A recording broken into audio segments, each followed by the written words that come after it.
देश में सच बोलना इतना मुश्किल हो गया है कि या तो जान से हाथ धोना पड़ेगा या फिर सरकार का गुलाम बनकर रहना पड़ेगा। और अगर आप पत्रकार हैं, निष्पक्ष हैं और सच्चाई बोलते हैं तो फिर ऐसा नहीं हो सकता कि आपकी जान को खतरा ना हो। लगातार सच बोलने पर, घोटालों को उजागर करने पर पत्रकारों को मारा जा रहा है और ये सब हो रहा है बीजेपी की सरकार में, जहां पर सच बोलने पे पत्रकारों को इतनी बुरे तरीके से मारा जा रहा है कि सुनकर आपकी रूह कांप जाएगी। अभी तक कितने पत्रकारों को मारा जा चुका है, पूरी एक लिस्ट बन गई है पत्रकारों की जिन्हें सच बोलने की वजह से मार दिया गया। बीजेपी के शासन में जो पत्रकार सच बोलते रहे हैं, सच्चाई के लिए आवाज उठा रहे हैं, उन पत्रकारों को इसकी कीमत अपनी जानों को गंवाकर चुकानी पड़ रही है। सड़क सुरक्षा फोर्स पंजाब जीवन रक्षा के लिए प्रतिबद्ध 24 घंटे।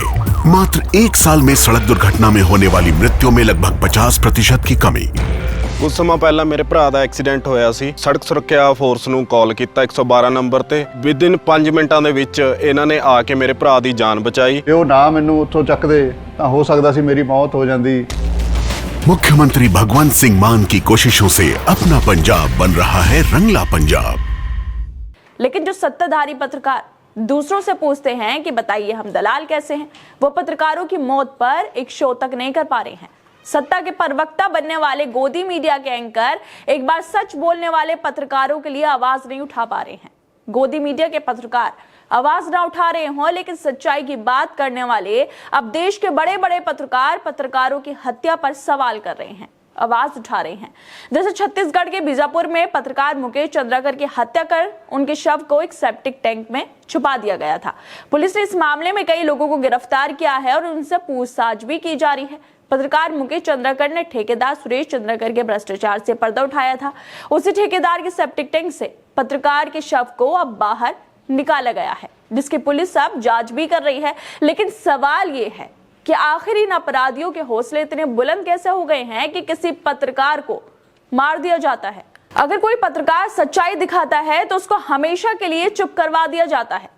जिस छत्तीसगढ़ में मुकेश चंद्राकर की हत्या हुई, वहां बीजेपी की सरकार है और ये पहली बार नहीं है कि जहां पर बीजेपी की सरकार हो वहां पर किसी पत्रकार की हत्या की गई हो। एक पूरी लिस्ट बन गई है जो दिखाती है कि कैसे बीजेपी के राज में सच बोलने वाले पत्रकारों की आवाजों को दबाया गया है, ताकि हमेशा के लिए सच्चाई दिखाने वालों को दबाया जा सके।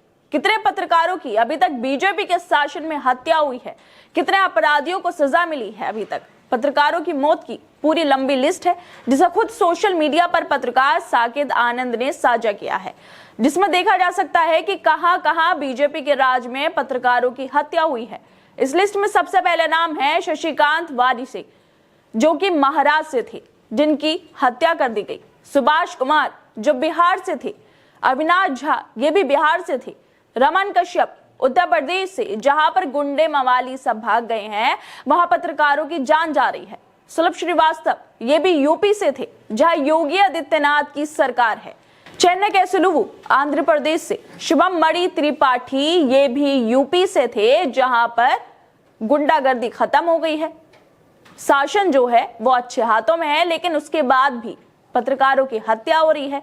राकेश सिंह, ये भी उसी यूपी से हैं, जहां पर योगी आदित्यनाथ की सरकार है, बीजेपी की सरकार है। संदीप शर्मा, मध्य प्रदेश। शुजात बुखारी, कश्मीर से। चंदन तिवारी, झारखंड। सुदीप दत्ता, त्रिपुरा। शांतनु भौमिक, त्रिपुरा। गौरी लंकेश, कर्नाटक। किशोर दवे, गुजरात से, जहां पर दशकों से बीजेपी की सरकार है। बीजेपी की सरकार बनती आ रही है, लेकिन उसके बावजूद भी पत्रकारों की हत्या हो रही है। राजदेव रंजन, बिहार और जगेंद्र सिंह यूपी से हैं। इन सब पत्रकारों को अपनी जान गंवानी पड़ी और अब इसी कड़ी में मुकेश चंद्राकर का नाम भी जुड़ गया है, जिसको लेकर रवीश कुमार ने ट्वीट करते हुए लिखा है कि ये भयानक मामला है, इस पर एक्शन लिया जाना चाहिए और पत्रकारों की सुरक्षा को लेकर मजबूत व्यवस्था बननी चाहिए। कि सब कुछ ही बेलगाम हो चुका है। वैसे सब कुछ बेलगाम तो हो चुका है, लेकिन फिर भी बीजेपी की सरकार में कोई शोर नहीं है। अगर यही मामला बीजेपी के शासित प्रदेशों के अलावा कहीं और होता तो बीजेपी वाले सोशल मीडिया से लेकर न्यूज रूम तक में खूब मुद्दे बनाते, न्यूज रूम चीखते, बहसें होती, मोमबत्तियां जलती। लेकिन यह बीजापुर है जहां सन्नाटा है, क्योंकि सरकार बीजेपी की है और जिन पत्रकारों की हत्या हो रही है वो भी बीजेपी की सरकार में हो रही है। पत्रकारों की सच बोलने के लिए इतनी हत्याएं हो रही हैं कि पूरी लिस्ट बन गई है, लेकिन कहीं कोई शोर नहीं है। आखिर बीजेपी के शासन में पत्रकारों की हत्याएं हो क्यों रही हैं? इसके पीछे कौन सी ताकत है? क्यों पत्रकारों को इंसाफ नहीं मिल रहा है? इसकी जांच कहीं नहीं हो रही है। हर तरफ सन्नाटा है और यही सन्नाटा भारत की गिरती पत्रकारिता रैंकिंग की सबसे बड़ी वजह भी है।